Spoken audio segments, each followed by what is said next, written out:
చందమామ కథ పరోక్ష వైరం. ఒక ఊరిలో కట్టెలమ్ముకుని జీవించే కష్టజీవి ఒకడుండేవాడు. వాడు అందరికంటే పెందలకాడనే లేవటం, అడవికి పోవటం, కట్టెలు కొట్టి మోపు కట్టి తేవటం, అవి అమ్ముకొని పొట్ట పోసుకోవటం, ఇది నిత్యకృత్యం. తన గొడవ ఏదో తనదే కానీ వాడు ఒకళ్ళ జోలికి సొంటికి పోయేవాడు కాదు. పరమ సాత్వికుడు. పైగా మచ్చుక్కైన దురభ్యాసాలేమీ లేవు. ఫలానా వాడు నమ్మకస్తుడు, న్యాయమైన ధర తీసుకొని ఎండుకట్టెలు పట్టుకొచ్చి వేస్తాడు. నిజంగా కట్టెలు కావాలంటే వాడి వద్దనే వేయించుకోవాలి అని చెప్పి అందరూ వాని గురించి ఎంతగానో మెచ్చుకునేవాళ్ళు. వాడి దుస్థితికి జాలిపడేవాళ్ళు కూడాను. వాడు కలిగిన దానితో తృప్తి పడేవాడే కాని కూటికి ఎన్నడూ ఆశించినవాడు కాదు. అంత మంచివాడు. వాడు రోజు అడవికి రాజుగారి కోట ముందు నుంచి వస్తూ పోతూ ఉండాలి. అదే దారి. రాజుగారు పై అంతస్తు నుంచి రోజు వాడిని గమనిస్తూ ఉండేవారు. రాజు ఎంతో దయగలవాడు, పేదల పాలిట పెన్నిది అని పేరు పడ్డాడు. అటువంటిది అదేమో కానీ రాజుకి ఈ కట్టెలవాడిని చూసినప్పుడల్లా చెప్పలేని బాధ కలుగుతూ ఉండేది. అయినా వాడివైపు చూడడం మాత్రం మానలేదాయన.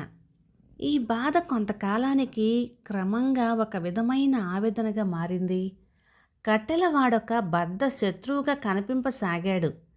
చివరికి ఈ వైరం బాగా ముదిరి వాడిని చంపివేస్తే గాని తనకి కసి తీరదన్నంత క్రోధం ఉబికింది. అప్పుడు రాజు ఆలోచించాడు. కష్టజీవి అయినటువంటి ఈ కట్టెలవాడు నాకేం అపచారం చేశాడు? ఏం చేయగలడు? మరి వాడిని చూసినంతనే నాకెందుకు బాధ కలుగుతుంది? ఈ విధంగా తనలో తానే ప్రశ్నించుకుంటూ కారణం తెలియక మనోవేదనతో కుమిలిపోజొచ్చాడు. నిజానికి రాజు అలా కుమిలిపోనవసరం లేనేలేదు. ఈ కోట ముందు నుంచి వెళ్ళకూడదు అని ఆజ్ఞాపించి వాడు తన కంటబడకుండా నిమిషాల్లో చేసుకోవచ్చు. కానీ రాజు అలా అధికారం వినియోగించి ఈ బాధ తొలగించుకోదలుచుకోలేదు. దీనికి మూల కారణం ఏమిటా అని తెలుసుకోవటానికి ఆయన ఆత్రపడసాగాడు. ఇంతలో మంత్రి వచ్చి ప్రభు విచారంగా ఉండడం కనిపెట్టాడు. సంగతి సందర్భాలు తెలియగానే అతనికి చాలా ఆశ్చర్యం వేసింది. వెంటనే కట్టెలవాని ఆంతర్యం తెలుసుకోవటానికని గూఢచారులను నియమించి తను స్వయంగా 1000 కన్నులతో కనిపెట్టసాగాడు. ఎక్కడికి పోయి ఎంతమందిని అడిగినప్పటికీ కట్టెలవాడిని గురించి మంచిగానే చెప్తూ వచ్చారు. అమాయకుడు, కష్టజీవి, న్యాయశీలుడు అనే మాటలే కానీ ఒక్కళ్ళ నోటి వెంటనైనా వాడిని గురించి ప్రతికూలమైన వాక్కు ఒక్కటి వెలువడలేదు. మంత్రికి ఎన్నాళ్లకు ఆచూకీ ఏమి దొరికింది కాదు.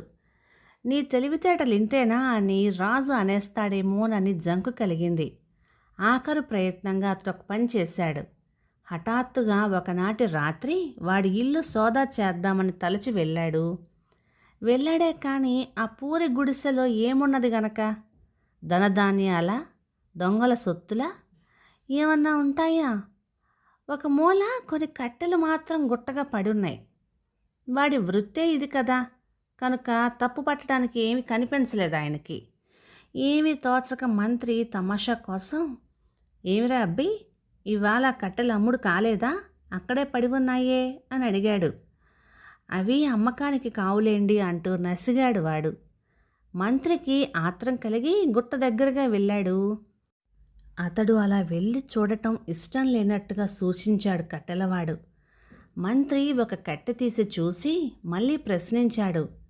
ఇక తప్పనిసరి కావటం వల్ల అవి మామూలు కట్టెలు కావండి, మంచిగంధపు కట్టెలండి అని నిజం చెప్పేశాడు కట్టెలవాడు.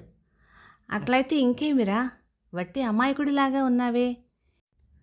ఇవి అమ్ముకుంటే మంచి ధరే వస్తుంది కదరా అన్నాడు మంత్రి వాడి హితవు కోరుతూ. కట్టెలవాడి మొహం జేవురించింది. మంత్రి పాదాల మీద పడి క్షమిస్తానంటే చెబుతాను అన్నాడు. మంత్రి అభయం ఇచ్చేసరికి వాడు చెప్పసాగాడు. అయ్యా, నా కడుపులో ఉద్దేశం చెప్పివేస్తున్నాను, మన్నించండి. మన ప్రభువు కరుణాసింధువు. పేదవాళ్ళందరికీ ఆయనంటే ప్రాణం. నేను ప్రభువుకి జోహారు చేస్తాను. అయితేనేం, నన్ను పట్టి పీడిస్తూ ఉన్న దారిద్ర్యం బాధ వల్ల నాకు ఒక దుర్బుద్ధి పుట్టింది. ఏలినవారు ముసలివారయ్యారు కదా! ఇంకెంతకాలం జీవించబోతారు? వారు గతించిన రోజున మంచి గంధపు చెక్కలకి గిరాకీ తగులుతుంది. కనుక గంధపు చెక్కలు జాగ్రత్త చేసినట్టయితే ఆ రోజున చెప్పిన వెల ఇచ్చి తీసుకుంటారు. నాకు పట్టిన దరిద్రం కూడా తీరిపోతుంది అనేసరికి మంత్రి నిశ్చేష్టుడైనాడు.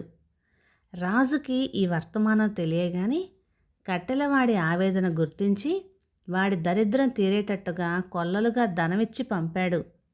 తన మనస్సులో బాధకు కారణం పరోక్షంగా వాడు అనుభవించే ఈ వేదనే అయి ఉంటుందని రాజు అప్పుడు నిశ్చయించాడు. కథ సమాప్తం. ఇక ఈ కథ 1952 మే నెల చందమామలో వచ్చింది. రచయిత కెఏ అబ్దుల్ రెహమాన్ గారు, నగరి నుంచి. కథ పేరు పరోక్ష వైరం. అంటే ఏమై ఉంటుందా అనుకున్నా. కథ చదువుతూ ఉన్నప్పుడు కట్టెలవాడి మీద జాలి, రాజుగారి మీద కొంచెం కోపం, ఈయన ఎందుకు ఇలా ఆలోచిస్తున్నాడు అనిపించింది. కానీ లాస్ట్లో ఈ ట్విస్ట్ మాత్రం అసలు ఊహించలేదు. కట్టెలవాడు రాజుగారి చావు కోరుకున్నాడు కాబట్టి రాజుగారికి కట్టెలవాడిని చూసినప్పుడల్లా బాధ కలుగుతూ వచ్చింది మనసులో. అంటే పెద్దవాళ్ళు అంటుంటారు కదా, ఎవరైనా మన గురించి చెడు కోరుకుంటుంటే వాళ్ళ మనస్సులో దాని ప్రభావం, వారి చూపుల ప్రభావం మన పైన ఉంటుందని, దాన్నే దృష్టి అని కూడా అంటుంటారు. అంటే ఎగ్జాక్ట్గా ఇది అది ఒకటి కాదేమో, కానీ ఎవరైనా మన కోసం మంచి కోరుకున్నా చెడు కోరుకున్నా మనసులో అది మనకి దాని ఆరా, మన ఆరాని డిస్టర్బ్ అయితే చేస్తుంది. అట్లీస్ట్ నేనైతే నమ్ముతాను దాన్ని. ఇలాంటిదేనేమో ఎక్కడో కట్టెలవాడు తన మనసులో రాజుగారి చావు కోసం కోరుకున్నది రాజుగారికి తెలిసింది. చూసారా, బాగుంది ఈ కథ.